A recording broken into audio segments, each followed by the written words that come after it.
U.S. men's national team has taken over. There's been it's not Bacher fever. How do we want to call this? Patriot fever? It's the U.S. 250. You got the Patriot fever going on. The U.S. men's national team has created a real fever going on in the United States, supporting the boys. They have won their first 2 games during the World Cup. 2-0 against Australia was their last win. They smoked Paraguay. They've got a game on Thursday night as well against Turkey. Right now, they're at plus 2,700 odds to win the World Cup. Now, it's not very likely, but I'm kind of starting to understand all the people that kept trolling me, all the G5 fans, all the JMU fans and Tulane fans, just fans of G5 programs that were trolling me during the college football playoff, that were getting in my head saying, there's a chance. You never know. There's a real possibility here. You never know what can happen. Anything can happen.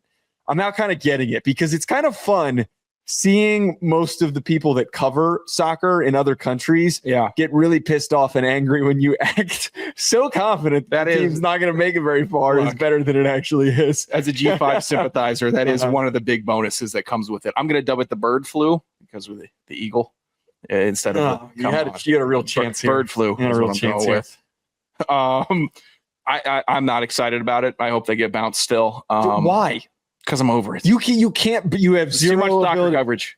This coverage should be going to baseball. It should be going to James Wood and CJ Abrams and all these other great talents in baseball. Are the Nationals even any good right now? Dude. First of all, wild card spot right now for a team that was supposed to get 60 less wins, but like there's just great baseball storylines going on right now. The White Sox are back. The Rockies aren't terrible. They have a batter that's hit over 20 home runs already this season. The A's are fun and they're not playing in a MLB ballpark. Like, It's a great baseball year before a potential MLB lockout.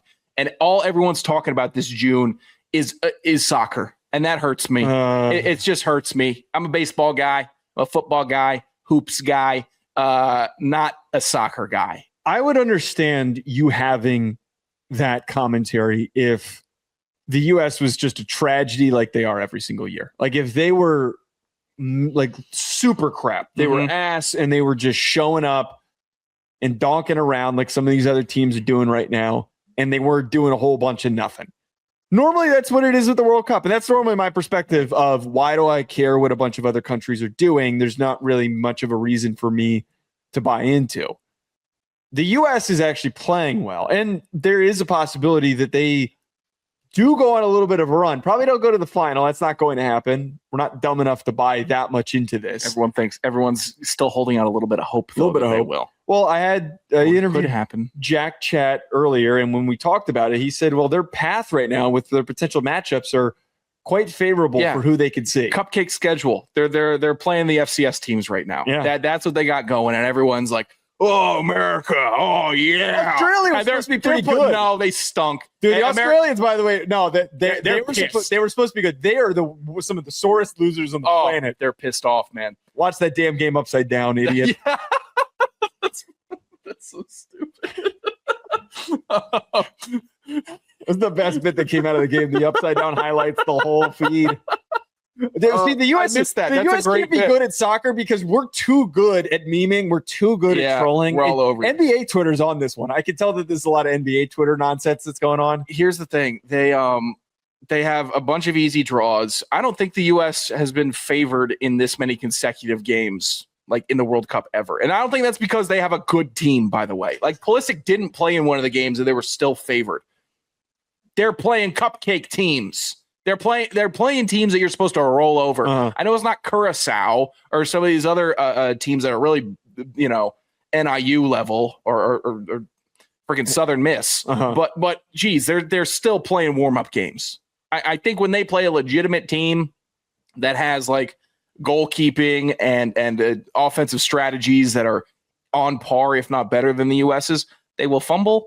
And they will fold. Yeah, they will come on home, and I will not give them a hero's welcome. I'll say, hey, did you have fun? You have fun running around with your friends? Okay. What are you going to do for the next 4 years? Get a job. Okay. But it's not a job. Here's the thing. But it's also my disrespectful thing. I don't view professional soccer as a job, as a pro athlete job in this country. I don't.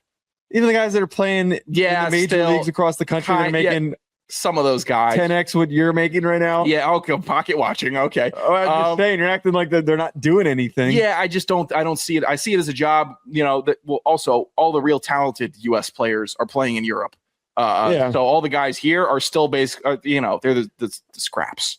So it's not really the best guys are playing on home turf and you have to go see them. It's like, oh, here's soccer and it's in the US. It feels like a hobby to me. Doesn't feel like a profession. I don't disagree with you that the MLS is a Mickey Mouse league. Like, I don't disagree with that. I will never watch an MLS game. I will never focus on the MLS. This is different, though. Yeah, this is different. It is. Have some country pride. Were you not excited when the U.S. won the gold medal? They weren't supposed to be able to win that in hockey. When they won that in hockey, they weren't supposed to be able to win. They were obviously the second best team, but they weren't supposed to be able to win that. Joe, that was a game. brave ass medal to win. Fighting, you could get your freaking mouth split open by that puck. You could get punched in the head in that sport. That is an awesome medal that the U.S. won. Soccer, I just do not hold the same respect for. It's not. I also saw Jack Hughes in person. He was like 5'10" at a Raising Cane's. Where? I was at a press junket for him. Like, I was in the scrum with a mic for him. And wait, which Raising Cane's did you do this? The one in Times Square. I have a Raising Cane's media pass. I didn't know they sent you to go do that. I got to get that framed. It's my favorite credential ever. Look, everyone can be stoked and have U.S. soccer fever, but until I start seeing that actually translate into soccer fandom here, it's just going to be gimmicky to me. But who cares if it's gimmicky? I don't care that it's. That's why I think it's fun, is because this is the one situation that we get to be as gimmicky as possible. Because collectively, except for the hardos, most Americans don't watch soccer, don't really know anything about soccer. So we get to be really obnoxious about appreciating this. We really get to be upfront in getting in the faces of the countries that are actually good at soccer. Okay, if we're gonna be kind of asses about it, that's how I'm looking at it. I think this is fun. That's like the only viewpoint where I'll be like, all right, you know what? Yeah, hold the wood. This is awesome. This is great. But at the same time, I put it on, and I just in my room at night, like, okay, let's just throw this on. A baseball game got rained out or something. Throw this on. Watching it, like, okay, I get it. I feel like I've seen every soccer game before. That's another problem that I have. This one could end 2-1.